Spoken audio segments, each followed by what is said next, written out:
Hey there, Brian Bram, Eagles Wings Community Church, another blog on ewccblog.com, and it's a blog I've been thinking about a couple of different things lately. Number one, I've been thinking about and studying some ancient ideas of God, and the ancients kind of thought about God in terms of God's actions. So you had the God of rain and the God of thunder, and the God of good crops or something, I don't know.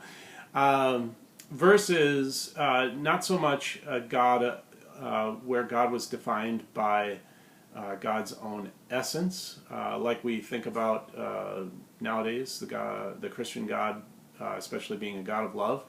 At the same time, I've been thinking about and learning about some science and theology, and I ran across this idea recently on another blog and a podcast that talked about people's brains neurologically thinking about God and having either one of two images of God, one being primarily a God of love and another being primarily a God of anger. So people kind of had one of those two images.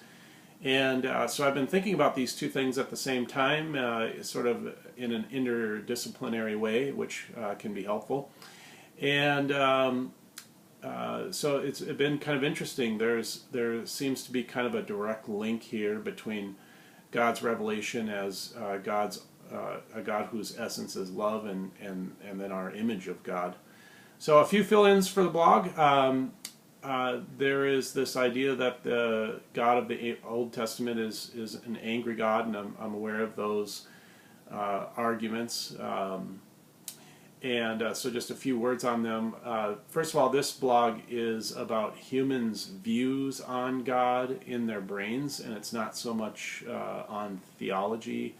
Theologically, I might make the claim that God gets angry, but that his essence isn't anger, whereas God doesn't just get loving. His love is his essence. I could make that claim, but there's no time or space for that in this blog. The other quick fill-in is I talk a little bit in the blog on intelligent design, and just in case, I just wanted to sort of give a quick fill-in on that.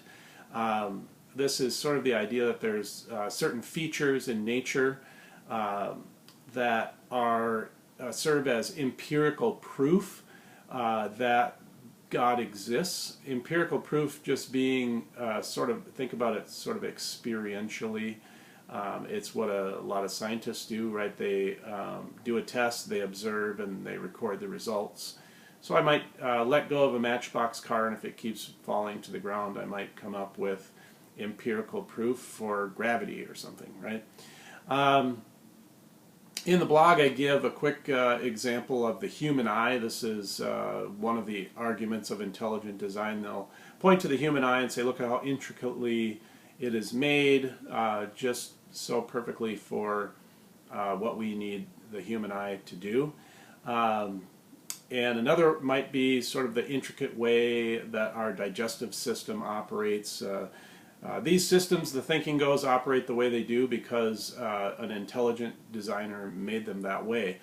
I say in the blog, and I say here again real quickly, that there's, I think, some problems with that view and those intelligent design arguments in terms of proving the existence of God, but that is really for another time. So I sort of mention it, but I don't go into detail too much. So read the blog. It's short, and let me know what you think. I'd like to get some good discussion going on this one. Blessings to you.